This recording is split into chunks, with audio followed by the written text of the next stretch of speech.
আয়োজিত হলো বিনামূল্যে চক্ষু পরীক্ষা ও স্বাস্থ্য পরীক্ষা শিবির। বুধবার কুলটি বিধানসভার অন্তর্গত বরাকর গৌরাঙ্গ মন্দির প্রাঙ্গণে গৌরাঙ্গ মন্দির এবং সামাজিক সংস্থা অখণ্ড ভারতের যৌথ উদ্যোগে বিনামূল্যে চক্ষু পরীক্ষা শিবির ও স্বাস্থ্য পরীক্ষা শিবির আয়োজন করা হয়।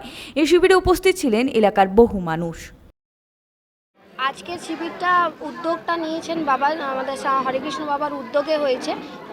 ওনার একটা ইচ্ছে ছিল যে যত গ্রামের লোকজন আছে আশেপাশে যারা চিকিৎসা পায় না তাদেরকে একটা চক্ষু শিবির করা হোক, যেখানে ক্যাটরাক্ট ছানি অপারেশনেরও বন্দোবস্ত ছিল, চোখের দেখবারও শিবির করা হয়েছিল, প্লাস স্বাস্থ্যর একটা শিবির করা হয়েছিল।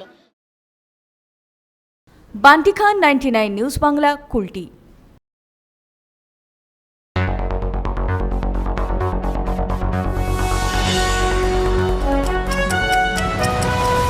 আপনারা দেখছেন 99 নিউজ বাংলা।